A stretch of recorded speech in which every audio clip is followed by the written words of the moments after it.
At City Hall Tuesday night, it was a packed house for people supporting Ed Agustus for city manager, encouraging the city council not to take a vote on one of three potential candidates for city manager, but instead urging councilors to negotiate or talk with current city manager Ed Agustus, who signed a contract for 9 months and who has said that he would not go beyond that 9 months, that he wants to return to his position at Holy Cross College. But with the overwhelming support tonight for Ed Agustus, I think Ed Agustus might just have a change of heart.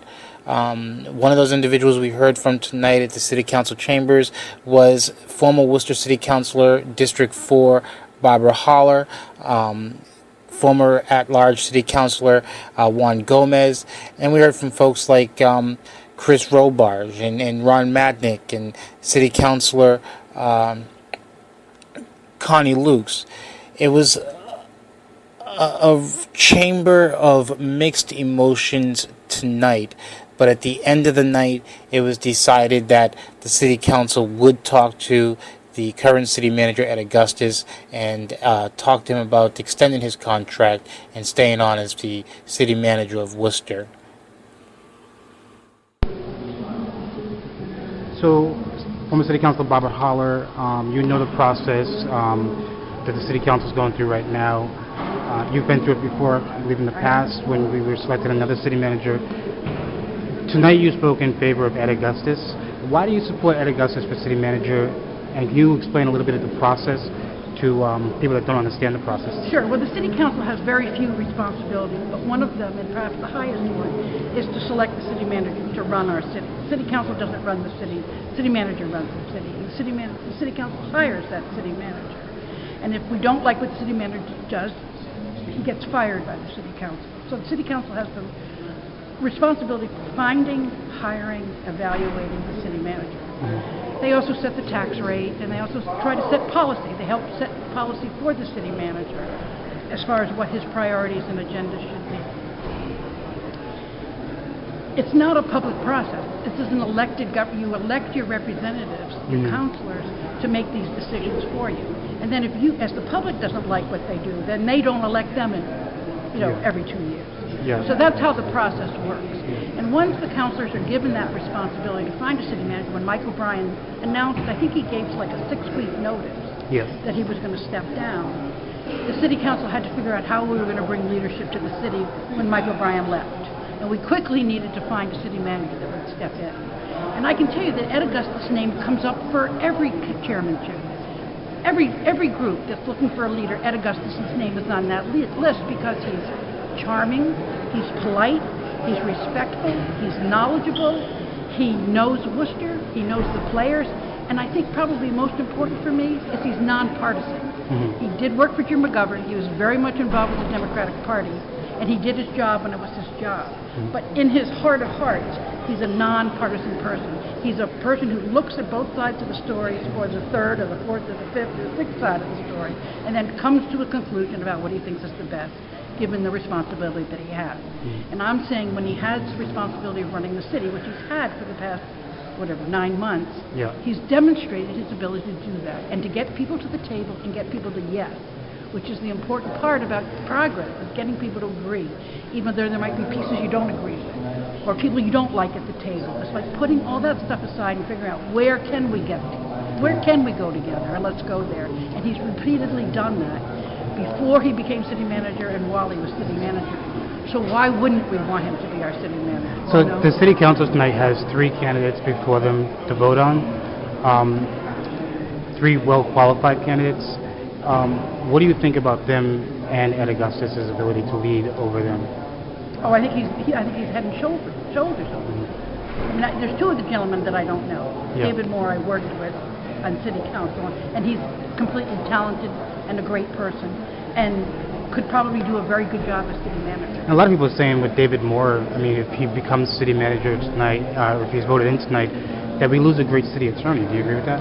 Well, everybody's replaceable. Yes. Everybody's replaceable. So, I wouldn't hold somebody back Yeah. You know, I wouldn't say you shouldn't be editor because then we'd lose a great, you know, reporter. Yeah. You don't hold people back. Exactly. In fact, you take people where their talent is and their skill set, and you try to nurture them so they are ready for the next position, so they can bring more strength to your job or to your organization. And so I wouldn't ever say that about David Moore. He's a great person, and I'm sure he would be a great city manager. But Ed Agustus is head and shoulders above him. Ed Agustus has a style about him that gets people to have conversations about solutions in a way that is rare. And so I think we just need to grab that opportunity. And so the process, I don't know tonight how they'll actually handle it, but let's assume that they're going to ask Ed Agustus to extend his contract. Then they would that would be their vote, to ask him to extend the contract and then vote the other. I don't know if they'd have to take a vote to actually not offer it. So I don't know what that process is, but I'm sure the mayor knows that process and the councilors, and it's a very doable. So tonight you supported Oscar Rodriguez for City Council. Can you just explain why you supported Oscar Rodriguez and the process? He has the best credentials. He had experience in a municipal area of 500,000 people, all the way down to 5,000. So he knew small town politics. He moved large city politics. He has a long and varied career. He made it clear he wanted to raise his 3-year-old child here, and this was a long-term investment. It wasn't a stepping stone to any place. He also made it clear that he understood finances, he understood how to run departments and manage, and that's what you have to do as a city manager, manage. He was also independent, which probably was the most scary thing about his appointment.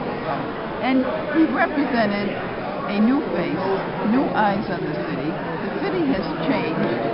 He would also be sensitive to a constituency that feels disenfranchised and powerless. And I think that's important, and that reaches deep into the neighborhoods also. He would have been perfect. I think we needed that kind of...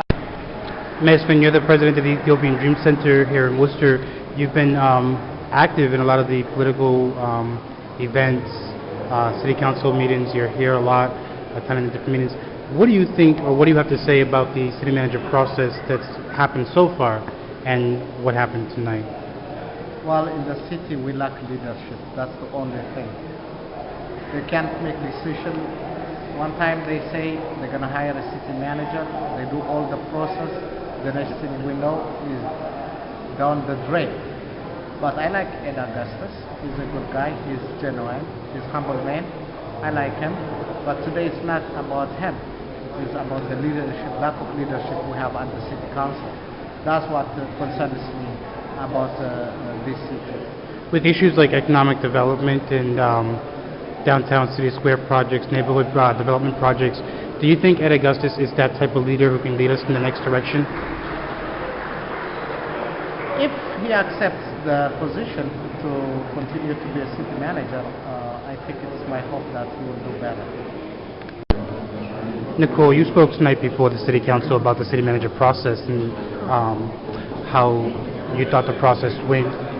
Can you explain a little bit how you feel about the process and tonight's process as well? I believe the process was non-existent. I think what happened was the City Council tried as much as possible to delay things.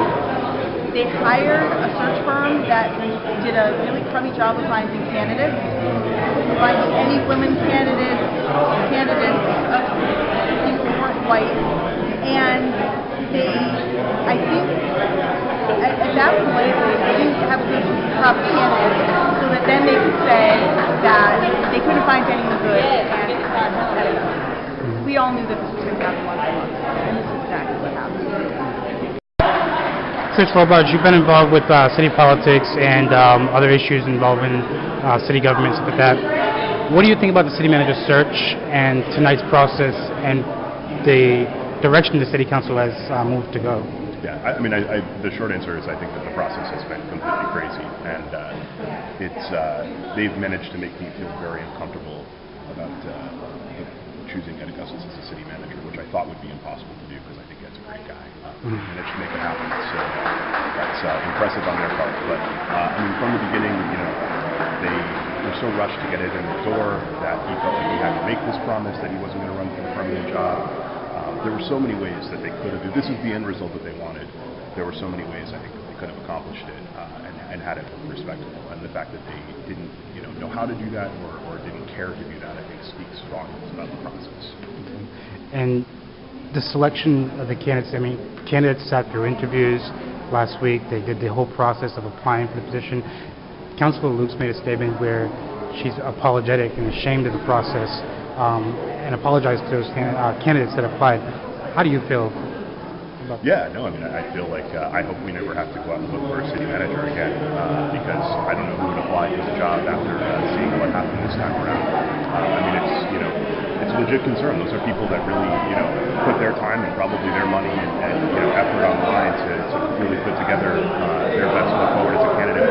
One guy works in this building, but the other two don't. And there are people that had to travel here and stay here through the process. And I think to not even have a vote, at least at this point, we're now 5 days later, and we still haven't voted on candidates like we were, originally going to do on Thursday. And I think it's unfortunate. So Ron Madnick, former ACLU director, you've been involved in the city process for 50 years. 50 years. Right. You were also a Burnfield Senior High School history for teacher as well? 24. 24 years. Tonight's process, city manager process, what can you say about it? Well, all I can think of is the first question to ask Mr. Agustus, are there any conditions under which you would consider taking this position? Mm-hmm. If he says yes, negotiations begin. If he says no, then that's it. There's no sense having a second search. Who's going to apply under these conditions? And what makes you think you'll get a better collection of candidates the second time than you got the first time? The third step would be to vote on the 3 candidates you now have and be done with the issue. The process going forward from tonight, for those who don't understand it, can you shed some light on that? Well, it seems that what's going to happen is the mayor is going to sit down with the now city manager. If he says there are conditions under which he would take the job, then they'll probably discuss what are those conditions, what kind of contract would he like. They'll negotiate a contract. He will then bring it back to the full city council. The full city council will look at the proposed contract. They'll decide whether to approve it, not approve it, add to it, delete from it, and so on. I serve on a national board. That's how it's done. We have people negotiate with our executive director. That's then sent to the 15 national trustees. We look at it. We vote on whether or not to accept the contract. In that case, we all did. But if we had not, we would say, well, we want to change this, we want to change that. We'll go back to the potential executive director to talk about those points, bring it back to the full board of trustees, we then vote. So that's the normal process. Do you think we're talking weeks, months? Oh, I would hope that we would decide this by next Tuesday. If they go on to the next 2 steps, if he reports back and he says that Ed Agustus has said absolutely not, I'm not interested in the position under any circumstances at this time, that's the end of it. I then would hope they would agree not to have a second search. I would then hope they would then vote that night on the 3 potential candidates. So I would hope it shouldn't take more than a week or 2.